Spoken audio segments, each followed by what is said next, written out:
Ben, voilà, donc c'est Jean-François Izard, hein, pour ceux qui ne me connaissent pas peut-être. Et donc, je vais vous parler un peu aujourd'hui de communication non verbale. Euh, Disons que le pitch que j'ai pris, c'est un ratio qui est très courant, que moi-même j'ai entendu, je ne sais pas combien de fois, dans des formations à la communication, dans des formations à comment mieux vendre, etc. C'est que 55% de notre communication passerait par l'aspect, notre posture, notre attitude, la gueule qu'on fait. Effectivement, c'est intuitif que si on fait la gueule, on est moins en état de communiquer que si on est accueillant et souriant. Donc 55% passerait par là, 38% par la prosodie, le langage, la hauteur de la voix, la douceur de la voix, éventuellement son énergie. Et puis seulement 7% par le discours, par les mots, par le logos. Et donc ça, c'est des chiffres que j'ai toujours entendus et qui, au bout du compte, je me suis posé la question, mais d'où viennent-ils? Est-ce que c'est vrai? Est-ce qu'il y a un fondement là derrière? Et quel est le fondement qu'il peut y avoir? Donc voilà, voilà de quoi est partie ma réflexion et la présentation que je vais vous faire aujourd'hui. Alors peut-être pour ceux qui veulent bien, je vais vous poser une petite question en préliminaire. Vous me répondez dans le chat. Est-ce que vous avez déjà entendu parler du concept de communication non verbale? Oui, non, un peu, voilà, rapidement. Comme ça, je pourrais faire un petit peu. Je pense que la plupart des gens en ont entendu parler, mais pas forcément. Bon, je ne vais pas attendre que vous répondiez, je vais commencer directement. Donc en fait, la communication non verbale, comme son nom l'indique, c'est tout ce que l'on communique aux autres, au reste du monde, j'ai envie de dire, euh, qui n'est pas la parole, qui ne sont pas les mots. Donc évidemment, c'est la communication non verbale, ça n'a pas d'âge. C'est, je veux dire, ça existe depuis que l'humain existe. Et on peut imaginer que nos ancêtres très lointains faisaient des mimiques, avaient des attitudes plus ou moins guerrières, offensives ou plus ou moins douces, et que ça existe depuis que l'homme existe.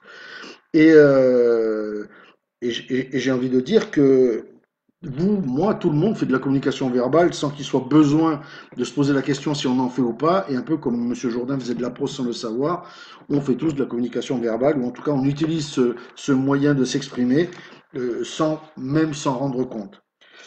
Donc voilà, je veux dire, il va sans dire, hein, la communication non verbale, c'est ce qu'on exprime autrement que par la parole. Voilà. Alors, de nombreuses disciplines existent donc autour de ce concept de communication non verbale. Et vous avez des profs, des coachs en langage corporel, en body language, en communication non verbale. On a des synergologues. Et donc, bon, ça c'est pas un problème en soi, hein, c'est pas forcément un problème en soi. Ce qui est plus problématique, effectivement, ce que j'ai expliqué, c'est ce ratio donc de 93%, donc 58, 38 plus 55 qui serait d'origine non verbale, de la part de communication la part qu'on a dans notre communication des canaux donc visuels et auditifs, et que les mots, le sens de ce qu'on dit ne compterait que pour 7%. Donc voilà. Donc ça, c'est un petit peu ce qui a motivé cette conférence, d'où ça vient.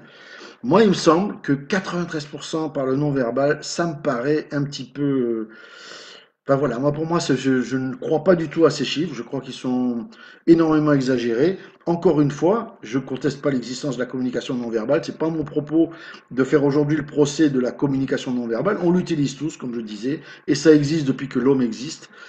Simplement, les exploitations qui en sont faites sont un petit peu, je trouve parfois abusives et donnent lieu à moi, pour moi, ce qui est une légende urbaine, c'est ce fameux partage, donc 55, 38, 7%, et on va venir un petit peu d'où ça vient.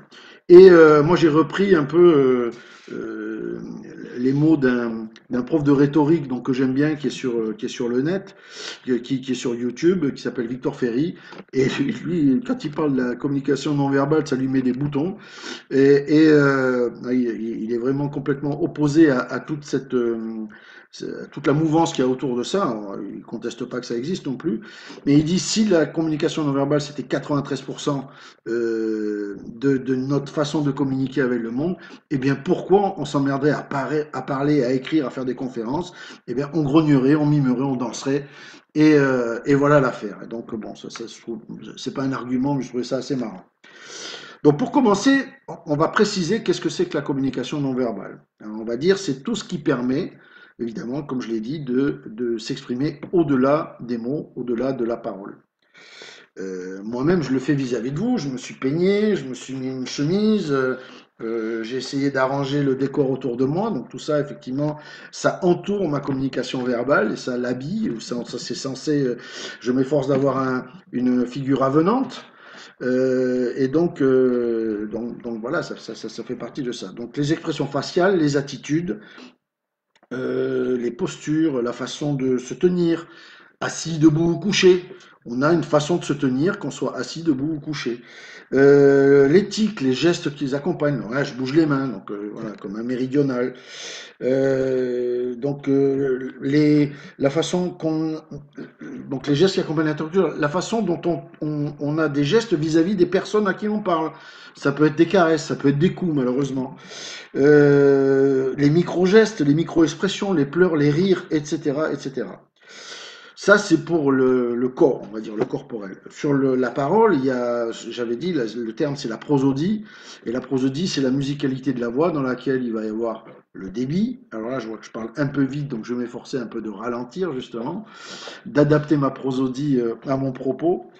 Donc là, j'ai le stress qui baisse un peu après parce que c'est ma première fois comme Eric là, j'ai vu le message passer, comme Eric l'a dit, c'est ma première fois, donc je m'étais mis un peu de stress pour que ça soit le mieux possible. Donc la prosodie, donc la hauteur, la puissance, la diction, l'utilisation des silences, qu'est-ce qu'on a encore, les intonations, les modulations, l'éthique de langage, les accents, que ce soit des accents étrangers ou que ce soit des accents régionaux, les tournures de phrases, l'utilisation d'accent tonique. On dit pas Malaga, on dit Malaga. Voilà. Donc ça c'est pour une langue qui utilise beaucoup les accents toniques qui est l'espagnol. C'est aussi la façon dont on se coiffe. Est-ce qu'on a une barbe? Est-ce qu'on en a pas? Moi je me suis rasé ce matin. Mais ça n'a rien à voir, c'est parce qu'on m'a dit la barbe, le virus se met dessus. Donc comme on est tous dans la psychose du virus, du coronavirus, donc on fait tout ce qu'on nous dit, à la limite que ça soit idiot ou non, des fois on se pose pas la question.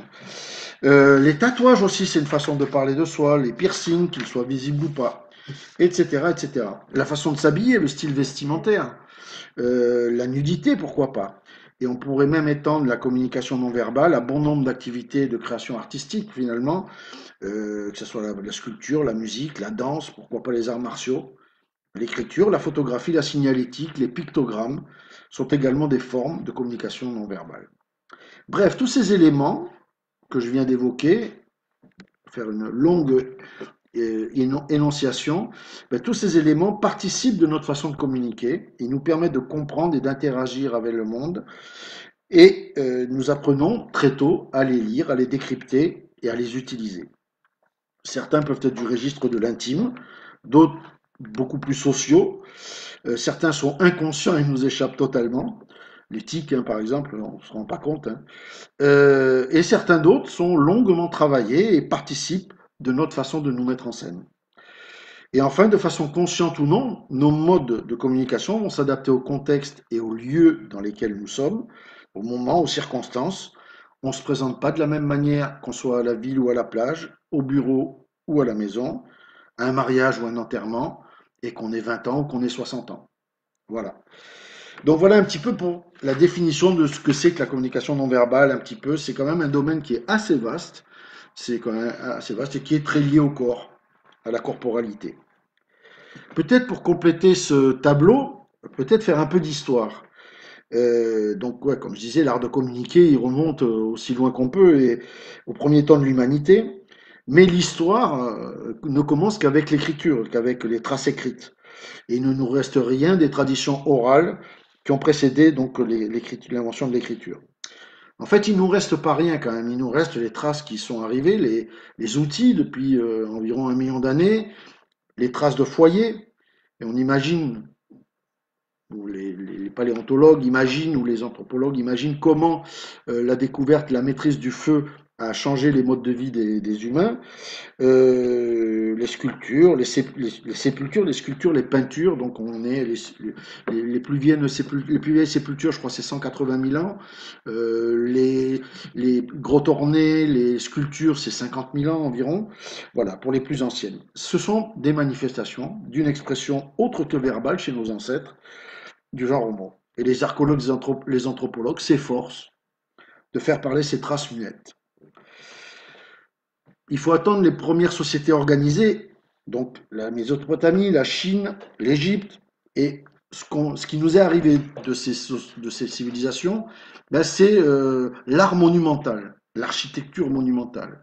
Les, et ce qu'on imagine, évidemment, des cérémonies, du cérémonial qui allait avec. Et ce qu'on comprend de ça, c'est que les dirigeants, les gens qui avaient le pouvoir, utilisaient donc cette monumentalité pour mettre en scène leur règne, pour affirmer et maintenir leur pouvoir. Et puis, oui, à environ 5000 ans, l'écriture apparaît et des récits vont pouvoir nous parvenir. Alors là, c'est pas l'oralité, mais c'est quand même la parole. Dans la Grèce antique, pour continuer l'histoire, dans la Grèce antique, il y a environ 2500 ans, l'art oratoire va être codifié. Il va être codifié pour un besoin précis, c'est pour la démocratie naissante à Athènes. Alors, ça ne veut pas dire qu'il n'y avait pas d'art oratoire dans d'autres. On a des traces d'art oratoire en Égypte. Il y avait certainement un art oratoire à Sparte, ou en tout cas contemporain d'Athènes. Mais à Athènes, effectivement, il va être codifié, il va servir à l'exercice de la démocratie. La démocratie, donc, c'est aller à l'Assemblée et c'est participer au vote dans les litiges ou les jugements ou toutes les sollicitations qui peuvent être faites des citoyens. Et on se rend compte, les citoyens qui assistaient à ça se rendaient compte que pour intervenir, pour être pertinent, soit pour défendre une cause, soit pour défendre sa propre cause, soit pour juger quelqu'un qui avait fait un délit ou un crime, eh bien, il faut maîtriser l'art oratoire. Et donc, il faut avoir un discours qui touche. Et donc, on comprend vite que la façon de présenter les arguments compte autant que les arguments eux-mêmes, et que le charisme de l'orateur, ça va avoir une influence sur le jugement ou sur la décision, sur le vote qui va être pris dans l'Assemblée, de la même manière que le manque de charisme aura une influence et une décision. Et c'est Aristote, donc dans l'ouvrage éponyme, qui posera les canons de la rhétorique, donc son ouvrage La rhétorique.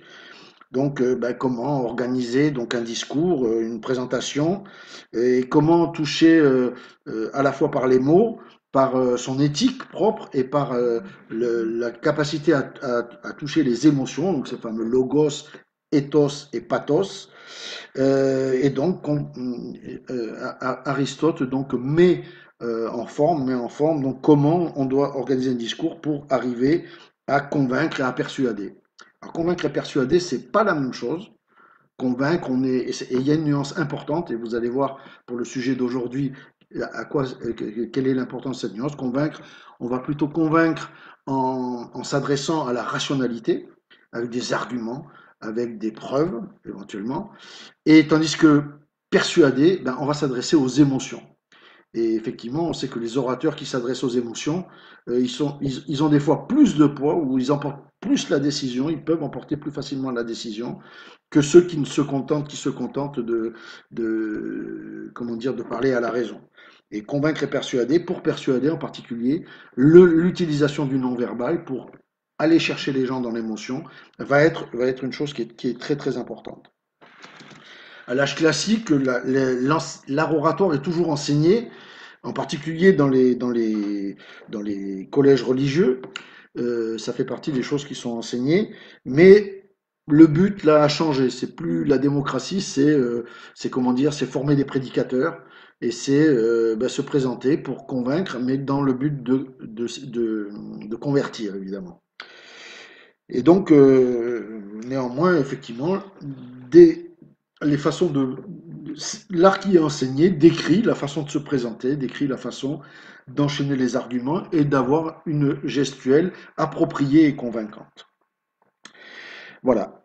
On arrive à l'époque moderne, je ne vais pas vous faire toute l'histoire, on va essayer de raccourcir. Et Darwin donc fait la première étude anthropologique sur le rôle des émotions dans la communication, à la fois humaine et animale d'ailleurs. Il publie un livre en 1872, L'expression des émotions chez l'homme et chez les animaux. Et il ouvre la voie finalement à l'éthologie, qui sera la science de l'étude des comportements.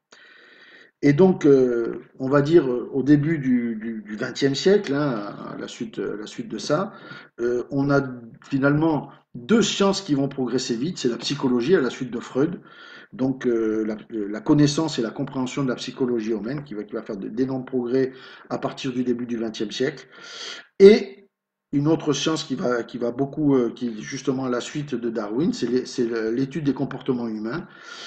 Et donc tout ça, ça va bouillonner un petit peu dans la première partie du XXe siècle. Et puis il y aura un avant et un après la Deuxième Guerre mondiale. Et après la Deuxième Guerre mondiale, alors sous l'impulsion des militaires essentiellement et des services de renseignement, il y aura donc, on peut parler de l'école de Palo Alto en particulier, mais il y aura énormément de recherches qui seront menées en particulier sur la psychologie.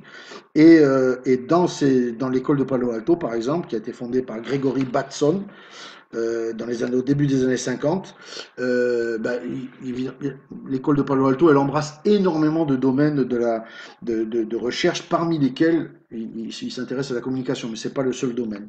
Et il distingue donc une communication qui serait digitale. Alors, ça n'a pas les mêmes sens qu'on a aujourd'hui, digital et analogique. Hein. Ça n'a pas du tout les mêmes sens qu'aujourd'hui. C'est un peu différent. Mais en tout cas, il distinguait une communication digitale, qui est celle qui permet d'expliquer, d'interpréter, donc qui est basée sur les codes verbaux, et une communication dite analogique, plus affective, plus floue, qui va utiliser des symboles, et donc qui est essentiellement non verbale. Donc, et Batson, il met en évidence quelque chose, c'est que il peut y avoir dissonance entre ces deux modes de communication. C'est-à-dire que vous pouvez parfaitement, il s'aperçoit qu'il y a des gens qui peuvent vous sourire, mais être dans un état intérieur qui est complètement incohérent avec ce sourire. Et donc, il s'aperçoit de ça. On peut parfaitement s'apercevoir qu'il y a des gens qui n'ont pas une gestuelle, une attitude qui est en cohérence avec les mots qu'ils disent. Donc voilà. Un dénommé Ray Birdwistel, c'est impossible à prononcer, mais Ray Bird comme un oiseau, et Wistel, invente un concept, c'est en 52, de kinésique pour décoder les gestes. Alors il se cale sur ce qui a été fait pour la linguistique avec les phonèmes, donc il invente la notion de kinème, le geste minimum ou l'unité pertinente de mouvement. C'est pas des travaux qui ont été poursuivis. L'analogie en fait était la linguistique était pas forcément très appropriée. Mais disons que dans le domaine, tous ces domaines de recherche qui foisonnent dans les années 50, il faut se rappeler qu'on est l'Amérique d'après la guerre, l'Amérique du début de la guerre froide, l'Amérique du macartisme, et que la grande affaire, c'est traquer le mensonge, traquer les traîtres, traquer les communistes. Hein, voilà. Et donc, il y a beaucoup de recherches qui vont être investies sur comment savoir si quelqu'un ment. Comment piéger les gens qui mentent. Et donc là, il va y avoir beaucoup de recherches et beaucoup de moyens. Donc, alors pour savoir si quelqu'un ment, il y a des trucs tout à fait classiques hein, qui sont torture, pression psychologique, privation, etc., etc. Mais le Graal, ça, d'arriver à savoir que les gens mentent sans que eux-mêmes s'en rendent compte. Et là, effectivement, il y a un champ qui va s'ouvrir pour les gens qui font des recherches dans la communication non verbale, et ça va prendre une ampleur considérable. En particulier, il y a une discipline qui naît plutôt dans les années 60 d'ailleurs, ou 70, qui est la programmation neurolinguistique, la fameuse PNL. Alors, la PNL couvre beaucoup de choses, hein, mais en particulier dans la PNL, il y avait un élément donc, qui traitait donc, de la capacité à détecter les mensonges des gens, c'est si l'interlocuteur regarde en haut et à droite, eh bien, ça veut dire qu'il ment, ça voudrait dire qu'il ment. Alors, je suis très réducteur, je pense que c'est beaucoup plus complexe que ça, mais donc il y a eu des théories comme ça qui ont proposé des solutions ou des techniques ou des trucs, on va dire, des trucs et astuces pour détecter les mensonges chez les gens. Et donc voilà, bon, à la suite de la PNL, d'autres sciences ou pseudosciences de profilage psychologique ou profilage gestuel plutôt, et en particulier une science qui s'appelle la synergologie, sont apparues plutôt dans les années 90. À la suite de Burswell, donc un dénommé Erwin Goffman, lui, il a travaillé sur la présentation de soi à travers les vêtements, les attitudes, l'élocution, les mimiques. Et donc, bon, il insiste sur l'interaction des signes émis de la part et d'autre dans le dialogue. C'est vrai que les signes qu'on échange, quand on est en interaction, quand on dialogue, les signes qu'on échange, euh, évidemment, ça joue la façon dont on est, la façon dont on sourit, dont on répond au sourire. Évidemment, ça va influer dans la communication. Et donc, on lésine pas de grand-chose pour tester des choses même très farfelues et donc qui repose finalement sur assez peu de validation scientifique. Et en même temps, on sait que toutes ces techniques, on va dire psychologiques, qui tournent autour de la psychologie, de la neuropsychologie, euh, ce qui est fait dans les années 50, 60, 70, 80, ça s'appuie sur pas grand-chose de scientifique. Les méthodologies ne sont pas forcément très très rigoureuses et très au point. On va le voir un peu plus tard. Voilà. Mais là, il y a quelqu'un qui sort du lot. Alors, il n'est pas le seul, mais je vais le citer quand même. C'est un dénommé Joe Navarro. Lui, à la fin des années 90, c'est lui le boss de la communication non verbale.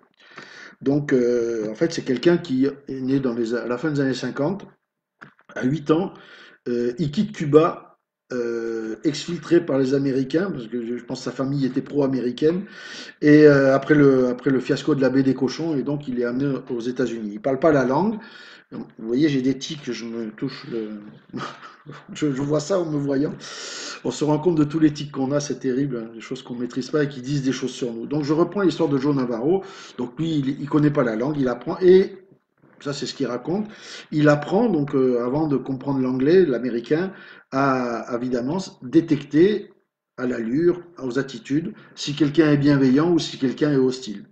Bon, il explique qu'il s'est constitué une bibliothèque et une grammaire de gestes et de gestes et de comment dire et d'expressions, et que il s'est toujours efforcé de relier ça à des émotions. Donc voilà. Donc il va réussir, ce garçon, ce Joe Navarro, il va parfaitement réussir dans la société américaine puisqu'il deviendra enquêteur au FBI, et donc il appliquera, en tout cas, il essaiera d'appliquer ces méthodes, en tout cas ce qu'il a, et il constituera donc tout ce savoir-faire donc de compréhension des attitudes, des expressions, etc., de décodage et de décryptage des expressions, y compris surtout ces gestes que nous ne contrôlons pas, ceux qui sont le plus inconscients. Et à la fin de sa carrière au FBI, ben, il va faire profession de formateur en communication non verbale. Il est consultant pour des grandes chaînes de télé. Il donne des conférences. Il collabore dans des grandes universités. Et il écrit des livres donc sur la question. Il a écrit un peu plus d'une dizaine d'ouvrages. Il s'est beaucoup intéressé aux joueurs de poker. On comprend pourquoi. C'est comment décoder la poker face, donc l'impassibilité du joueur de poker. Alors, s'il a la face impassible, il a des petits gestes, des micro-gestes des mains qui peuvent s'interpréter. Et donc, il y a des gens qui vendent des solutions pour interpréter ça. Et donc, c'était le cas de Joe Navarro. Et il va écrire un livre qui s'appelle Ces gestes qui parlent à notre place dans les années 2000. Et donc, bon, il n'y a pas de problème avec le fait qu'il constate et qu'il relie à des émotions, mais ce qui est plus problématique, c'est qu'il va s'efforcer dans ce livre, et c'est un peu ça moi qui me pose problème, il va s'efforcer de donner un fondement scientifique aux choses qu'il explique. Alors, c'est quoi la thèse de Joe Navarro? Je vais prendre celle-là, j'aurais pu prendre d'autres, mais voilà. Dans les années 90-2000, il se fonde sur un concept qui est un concept qui date des années 60, c'est le cerveau triunique. Alors je vous dis le cerveau triunique, ça vous dit peut-être pas grand-chose, mais si je vous dis cerveau reptilien, cerveau limbique et néocortex, je pense que ça va vous parler. Donc ça, c'est une théorie qui a été faite par un dénommé Paul MacLean dans les années 60, et bon, qui expliquait qu'on avait un cerveau reptilien qui est le cerveau le plus ancien, le plus primitif ou primaire, qui est le premier qui s'est développé dans l'évolution, dans lequel on a tous nos fonctionnements automatiques qui sont dirigés. Ensuite, on a un cerveau qui est le cerveau limbique ou mammalien, on l'appelle des fois, qui est le siège de nos émotions. Et puis, on a le néocortex, dans lequel il y a les raisonnements, il y a la logique, il y a la planification, il y a tout un tas de choses comme ça.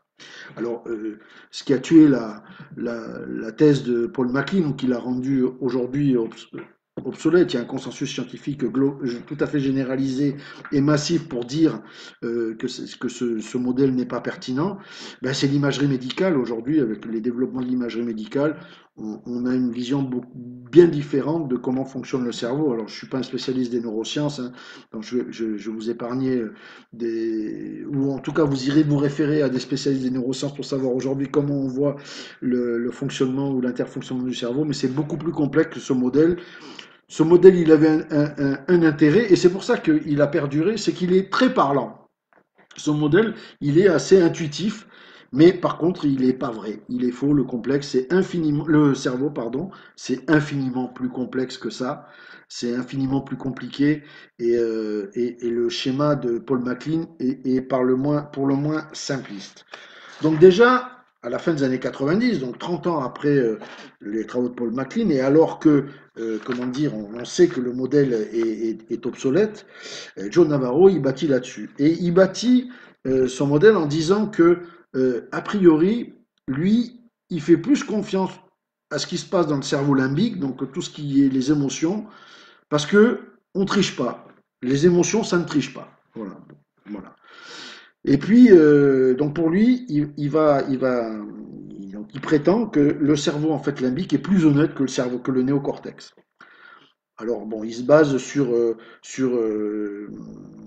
une théorisation qui est la suivante, c'est il dit, en fait, quand on est en danger, quand un animal est en danger ou quand l'homme est en danger, il a trois options, le cerveau limbique lui propose trois options: se figer, on ne bouge pas; fuir, si les deux premiers n'ont pas marché, se battre. Et donc, il dit, quand on est dans une situation malaisante, quand on est dans une situation compliquée, où on est en porte-à-faux, eh bien, on va avoir ces trois solutions qui vont nous... Le cerveau limbique va nous proposer ces trois solutions pour nous en sortir. Soit ne rien faire, soit essayer de fuir d'une manière ou d'une autre, en s'échappant, en refusant ses responsabilités, enfin tout ce qu'on veut, et soit se battre, c'est argumenter, se défendre, etc., etc. Et donc, tous les gestes qui vont être associés à ça, c'est ce que va rechercher, donc, c'est ces comportements que va essayer de décoder, ou qui prétend décoder, pour expliquer donc les attitudes ou les réactions des individus à des situations où on essaie de les mettre en défaut, les interrogatoires, je pense par exemple, ou les différentes situations ou les questions qui peuvent être malaisantes. Voilà. Donc voilà, le rôle d'expert en communication non verbale, ça va être de chercher des comportements, des gestes qui peuvent trahir ou révéler. Alors il part des pieds parce qu'il dit que les pieds, en fait, sont pareil, moins malhonnêtes que le visage. Le visage, c'est le théâtre de nos émotions, c'est la partie qui mentirait le plus. Et à l'appui de ces hypothèses, il dit qu'un enfant apprend très tôt à masquer ses émotions sur son visage, et il fait ça en réponse aux injonctions parentales. Il faut, tu dois; il ne faut pas, tu ne dois pas. Donc l'enfant, il apprend à, même s'il n'est pas d'accord avec ses injonctions, il apprend à faire comme si. Et dès qu'on est petit, on apprend ça. Ça, c'est la théorie de... Voilà. Donc, tout ça pour dire que la théorie de Joe Navarro, comme de tous les gens qui ont développé un business autour de la communication non verbale, qui ont vendu des livres, qui ont fait des conférences, qui font des cours dans les universités, euh, en tout cas, qui partent d'observations qui sont vraies, qui sont réelles. Je veux dire, la communication non verbale, c'est même pas la peine de discuter si ça existe ou pas. C'est clair, c'est un de nos modes de communication. Mais la façon de la théoriser, en tout cas chez Joe Navarro, qui était vraiment un big boss, qui est toujours d'ailleurs, hein, je pense, un des big boss du sujet, on peut dire que l'assise théorique qu'il y a là derrière est plus que discutable. Voilà. Donc surtout, c'est pas qu'on vende des cours de communication non verbale qui me gêne, mais c'est que on puisse constater que l'importance des attitudes et des postures Ça c'est important, mais je veux dire qu'on associe ça à des vérités pseudo-scientifiques, ça me gêne un peu plus.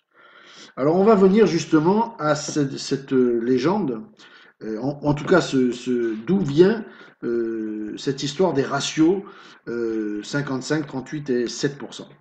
Donc ça, il faut revenir un petit peu en arrière. En 1967, donc c'est le professeur Albert Mehrabian, donc qui est un psychologue, qui est émigré d'Iran, qui s'installe aux États-Unis, qui lui aussi réussit, décidément, c'est le pays où on réussit, il devient psychologue et prof de psychologie à l'Université de Californie. Et en 67, il va publier deux articles qui décrivent des études qu'il a faites, pardon, pour corréler les expressions et les émotions.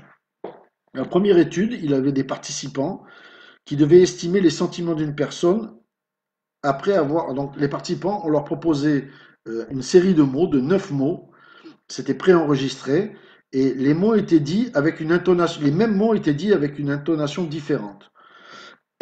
C'est-à-dire que ça pouvait être une intonation dure, une intonation douce ou une intonation neutre.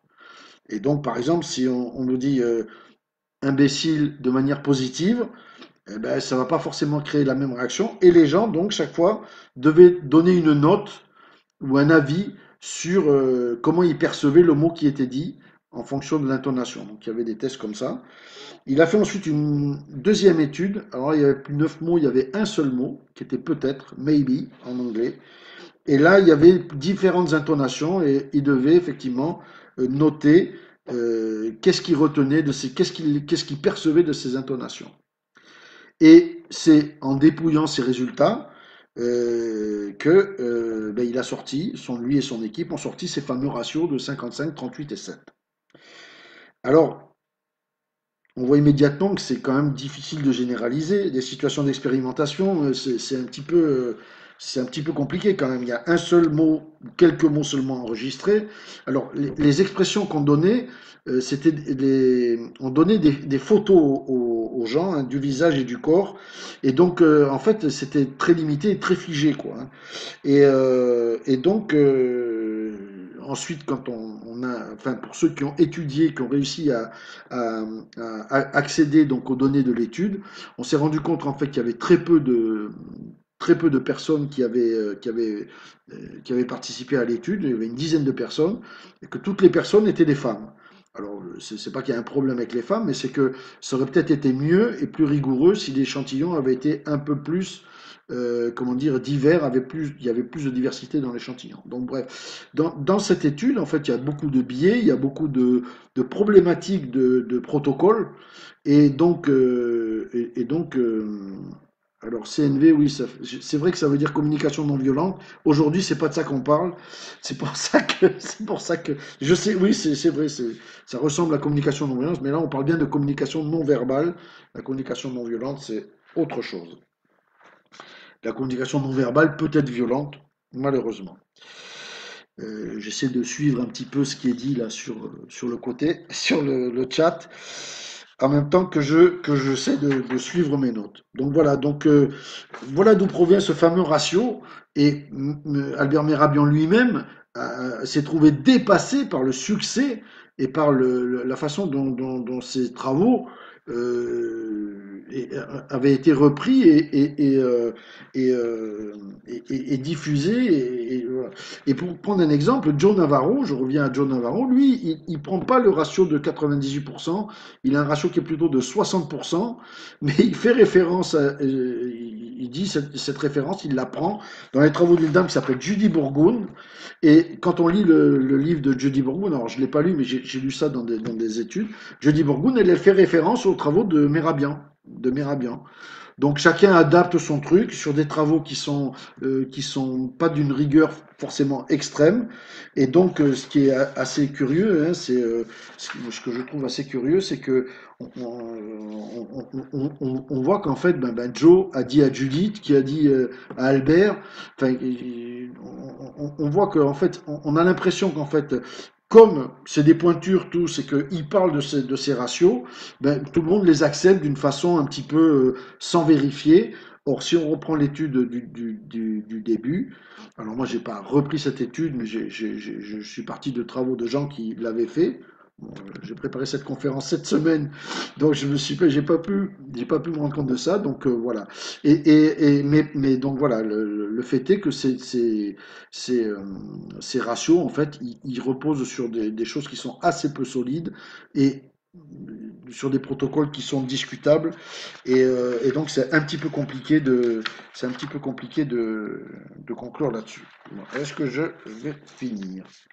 Je me perds dans mes papiers. C'est un peu compliqué la visioconférence, hein. Mine de rien, mine de rien, voilà. Donc voilà enfin d'où vient ce fameux ratio.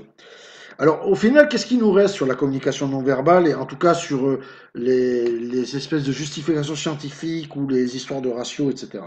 Ben, en tout cas, pour les travaux de John Navarro, qui est un boss hein, encore, hein, ben, les présupposés sont obsolètes, hein, le cerveau triunique, les hypothèses sont hasardeuses. Le cerveau limbique serait plus honnête que le cerveau, que le néocortex, les pieds que le visage. Les études sont plus ou moins rigoureuses, les études de Merabian sont plus ou moins rigoureuses et sur des échantillons qui sont très peu signifiants.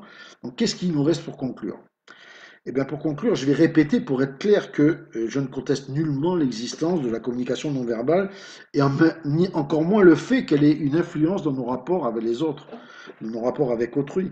Je ne reviens pas sur le modèle des trois cerveaux, ni sur la hiérarchie faite sur l'honnêteté des pieds, du visage, etc.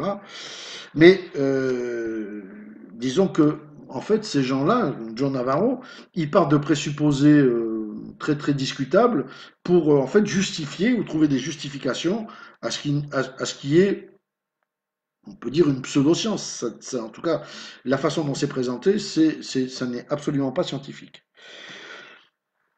Bon, ce qui fait que pour revenir sur les comment dire, sur ce qu'on peut dire sur la communication non verbale, et les seules choses que l'on peut admettre et que ça démontre, c'est que les humains prennent en compte des éléments non verbaux dans leur jugement. Ça, on n'avait pas besoin ni de Merabian ni de Navarro pour le savoir. Et on sait aussi que les éléments non verbaux ont un effet sur nous, ils influent sur notre jugement et ils influent sur les décisions que nous prenons. Mais tous ces travaux sont loin de démontrer que la communication non verbale mérite autant, sinon plus d'attention que le verbe. Parce que pour démontrer cela, il faudrait prouver, par des études rigoureuses, avec des protocoles rigoureux que l'étude du langage non verbal permet une compréhension plus fine, plus précise et plus complète de ce qui se passe dans la tête des gens que si on s'appuyait simplement sur la parole, ou simplement sur la parole et le non verbal. Donc ça n'a jamais été démontré. Il en est de même pour cette intuition que le corps ne triche pas, qui donnerait à la communication non verbale une garantie d'honnêteté que n'aurait pas, ou de fiabilité que n'aurait pas la parole. Alors il y a eu plusieurs études aux États-Unis sur les capacités des différentes méthodes à détecter les mensonges. Et en fait, les tenants de la communication, on va dire les gourous, les gens qui sont dans le business de la communication non verbale, de l'interprétation effectivement de nos émotions, de nos expressions, de nos gestes et de nos émotions, qui ont accepté de participer à l'enquête, en fait, on s'est aperçu qu'ils n'avaient pas de meilleure capacité de prédiction des mensonges que le hasard. Et donc, en fait, évidemment, on arrive à détecter le mensonge chez les gens ou les gens qui mentent, mais on n'y arrive pas forcément mieux parce qu'on est expert en communication non verbale. La communication non verbale, ça a de l'intérêt. Hein, et comprendre et étudier la communication non verbale, ça a vraiment de l'intérêt. Comment dire, si vous préparez un entretien important, un entretien d'embauche, un entretien d'évaluation, ou un rendez-vous amoureux, pourquoi pas, il vous sera très utile, voire essentiel, de connaître quelques notions de base. Il y a des choses à dire et à ne pas dire, mais il y a aussi des choses à faire et à ne pas faire.